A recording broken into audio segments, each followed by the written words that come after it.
Former BioWare executive producer Mark Darrah has shed light on the challenges that led to the downfall of Anthem, a third-person online shooter developed by BioWare and published by EA.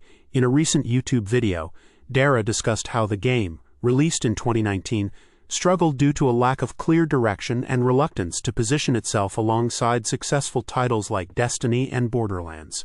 Anthem was intended to be BioWare's foray into the live service model, a genre characterized by ongoing content updates and player engagement. However, it will become unplayable next year, after failing to maintain a substantial player base. Darrah emphasized that the absence of a clear competitive identity hindered the game's development and marketing efforts. By not aligning Anthem with its potential competitors, BioWare missed opportunities to streamline its development process and market the game effectively. This lack of direction resulted in a product that couldn't capitalize on its strengths, contributing to its poor reception and eventual discontinuation. The game's failure highlights the importance of strategic positioning and clear vision in the competitive gaming industry, especially for high-profile projects backed by major publishers like EA. Nintendo has announced its upcoming Indie World Showcase, set to air on August 7th, which will spotlight indie games for both the original Nintendo Switch and the new Nintendo Switch 2. This event, following closely on the heels of Nintendo's recent third-party Direct conference, promises around 15 minutes of updates and announcements from smaller developers and publishers. With the live stream available on YouTube, fans can either watch it live at 2 p.m. British Summer Time or catch up later. The showcase is eagerly anticipated by the gaming community, especially since it will include titles for the recently launched Switch 2, maintaining support for the original console as well.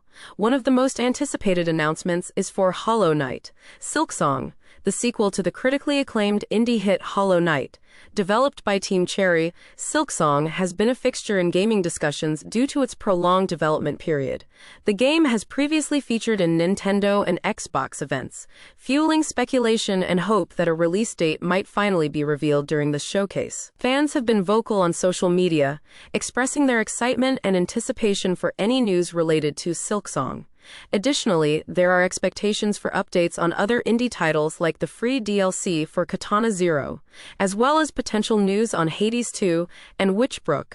This showcase highlights Nintendo's continued commitment to supporting indie developers and providing a platform for diverse gaming experiences.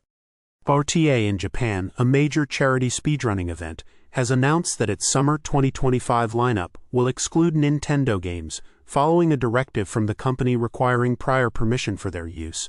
This marks a significant change for the event, traditionally featuring popular Nintendo titles like Mario and Kirby, since it began in 2016. Scheduled for August 9 to 15, 2025, in Tokyo, the event will benefit Doctors Without Borders but will proceed without these iconic games. The absence has sparked mixed reactions within the gaming community. Some criticize Nintendo's decision as overly protective, while others understand the need to safeguard intellectual property, especially as RTA in Japan has evolved into a larger event with major sponsors. Moving forward, the organizers plan to seek permissions on a per-event, per-game basis to potentially reintegrate Nintendo titles. Despite this setback, RTA in Japan aims to broaden its international reach by offering English commentary restreams for the first time, highlighting the event's commitment to accessibility and growth in the professionalized gaming landscape. The Elder Scrolls Online, ESO, is currently free to play during QuakeCon 2025, offering gamers a chance to explore its expansive universe without cost until August 12th.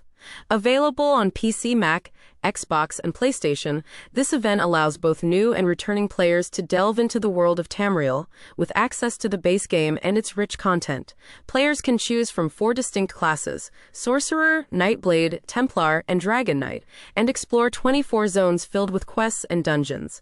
Competitive players can engage in PvP activities like Battlegrounds and the Alliance War, offering something for both solo adventurers and team-oriented players. Progress from previous free-play events is preserved, improved, providing a seamless experience for returning players. This free-play event is strategically timed with sales on both the ESO base game and the 2025 Premium Edition, making it an opportune moment for players to purchase and continue their journeys. New players creating an ESO account during this period receive 500 complimentary crowns, the in-game currency, to enhance their adventures. Meanwhile, in related Elder Scrolls news, the team behind Skyblivion has clarified that their project is a full-scale remake of Oblivion, not just a remaster, showcasing new visuals that have intrigued fans of the series. This highlights the ongoing interest and investment in the Elder Scrolls franchise, both from official channels and passionate fan projects. Gearbox Software has released a new gameplay trailer for Borderlands 4, unveiling Eamon the Forge Knight, a new Vault Hunter character, whose unique abilities are drawing comparisons to Kratos from the modern God of War series. Scheduled for release on September 12th for PS5, Xbox Series XS, and PC, and on October 3rd for the Switch 2, the game continues the franchise's tradition of blending humor with action-packed first-person shooting. Eamon is distinguished by his melee-focused gameplay, wielding forged weapons like axes, shields, and chain blades, and his ability to deploy weaponized drones and inflict elemental damage with fire and ice. His special ability, Forge Skill, allows for powerful moves such as Molten Slam, Firewall, and Double Edge, depending on the chosen action skill.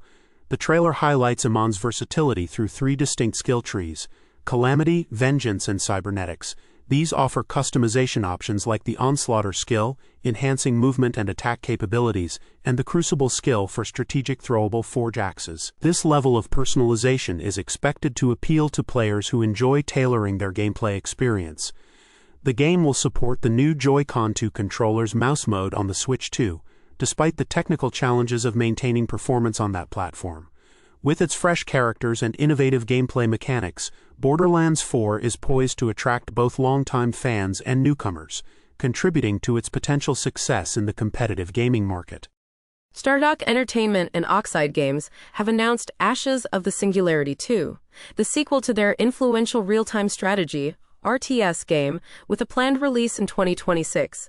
Building on the original's groundbreaking use of a multi-core graphics engine, the sequel aims to redefine the RTS genre by enabling massive battles with thousands of units and introducing expanded gameplay mechanics such as intricate base building and advanced units.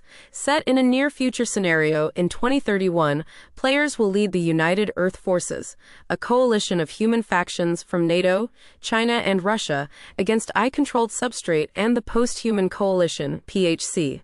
A notable addition is the inclusion of humans as a playable faction, addressing a popular fan request and promising new strategic dynamics by allowing the command of both organic units and advanced machines. The game promises a rich, story-driven campaign and robust multiplayer modes for both cooperative and competitive play. The development team has grown significantly to ensure a polished and immersive experience. Stardock CEO Brad Wardell highlights the game's ambition to push the boundaries of strategic depth in RTS gaming. Fans are encouraged to wishlist the game on Steam and join the community on Discord to stay updated on its progress. Ashes of the Singularity 2 is poised to be a landmark release, continuing Stardock's legacy of innovation in strategy gaming. Behavior Interactive, the developer of the popular asymmetrical horror game Dead by Daylight, is addressing significant player backlash following a recent update that introduced game-breaking bugs. This update, which added characters from The Walking Dead, inadvertently caused gameplay disruptions, including exploits with survivor perks that offered unfair advantages and changes to the killer character the Clown, making him excessively powerful. Frustrated players humorously reached out to Blizzard Entertainment's Overwatch team on social media for help, despite no connection between the two games, highlighting their dissatisfaction. In response, Behavior Interactive has temporarily disabled the problematic perks and announced a series of hotfixes, beginning with the 9.1.1 update, to resolve these issues. The developers have recognized the need for improved communication and responsiveness to community feedback and are working on enhancing their kill switch process to prevent future disruptions. This situation emphasizes the importance of maintaining player trust and engagement in live service games. As Dead by Daylight continues to expand with new content and collaborations, such as characters from Five Nights at Freddy's, players remain hopeful for a smoother gaming experience moving forward. The Video Game History Foundation, VGHF, has made a significant stride in game preservation by releasing the entire archive of the classic 80s video game magazine, Computer Entertainer, under a Creative Commons license. This initiative allows anyone to freely access and utilize the magazine's content, which includes rare reviews from the early days of the Nintendo Entertainment System, NES, in North America. Among these is a notable review of Super Mario Bros., which was hailed as a special Hall of Fame classic upon its release. The magazine, run by sisters Celeste Dolan and Mary Lou Badeau, is one of the few surviving sources that documented the NES launch, offering invaluable insights into the gaming landscape of the time. This release is a landmark in game preservation efforts, as it provides a glimpse into the critical reception of iconic titles like Metroid, The Legend of Zelda, and Final Fantasy during their original launches. The preservation of such historical reviews not only enriches the understanding of gaming's past, but also sets a new standard for how game-related media can be archived and shared. The VGHF's efforts underscore the importance of maintaining access to the cultural and historical context surrounding games, ensuring that future generations can appreciate the evolution of the gaming industry. At EVO 2025, Tekken 8 made a significant impact with several key announcements and updates, highlighting Bandai Namco's dedication to evolving the franchise. The event featured the unveiling of a new gameplay trailer for Armor King, an upcoming DLC character, and the introduction of Mieri Zo, a new character inspired by the culture and martial arts of Madagascar, part of Character Pass 2. The developers emphasized their commitment to cultural diversity and authenticity, having conducted extensive research in Madagascar to accurately portray Mieri Zo's background and fighting style, which incorporates traditional African martial arts such as Morangi and Dombi. In addition to character announcements, the Tekken 8 team, including game director Kohei Ikeda, project director Katsuhira Harada, and producer Michael Murray, discussed the challenges of character design and the creative process behind integrating new and existing characters.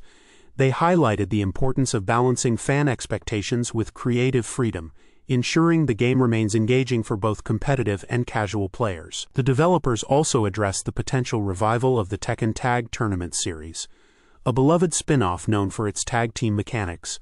While tag fighting games are experiencing a resurgence, Harada suggested that the complexity of mastering multiple characters might be overwhelming for casual players. Consequently, any future iterations might be better suited as a mode within the main Tekken series rather than a standalone game. This approach aims to balance accessibility with depth, allowing the franchise to continue evolving while respecting its rich history. The event also saw Arslan Ash claim his 6th EVO title, marking his 3rd consecutive win and solidifying his status as a dominant force in the Tekken esports scene. These developments underscore Bandai Namco's commitment to refining Tekken 8's experience and exploring new avenues for the franchise, promising exciting gameplay experiences for all players. Activision is ramping up its anti-cheat efforts in Call of Duty with new security measures as part of its ongoing battle against hackers. The company has announced updates to its Ricochet anti-cheat system with the introduction of TPM 2.0 and Secure Boot for PC players in Season 5 of Call of Duty, Black Ops 6, and Warzone. TPM 2.0 is a hardware-based security feature that ensures the integrity of the PC's boot process, while Secure Boot ensures that only trusted software is loaded when the system starts. These measures are designed to provide a secure, cheat-free gaming experience. While these features won't be mandatory for Season 5, they are expected to become requirements when Call of Duty Black Ops 7 launches later this year. Beyond these technical updates, Activision is taking legal action against cheat developers, targeting 22 individuals involved in creating and distributing cheats. The publisher is also focusing on in-game integrity by addressing issues like boosting and teaming in competitive modes, with Ricochet now equipped with specialized detection tools for these activities. Players caught engaging in such practices have faced permanent bans. In addition, Activision is emphasizing account security, encouraging players to update their emails and enable two-factor authentication, which might become mandatory in the future. Season 5 also brings new content, including a battle pass, multiplayer maps, and new weapons, alongside the final Zombies map and updates to Warzone's Verdansk.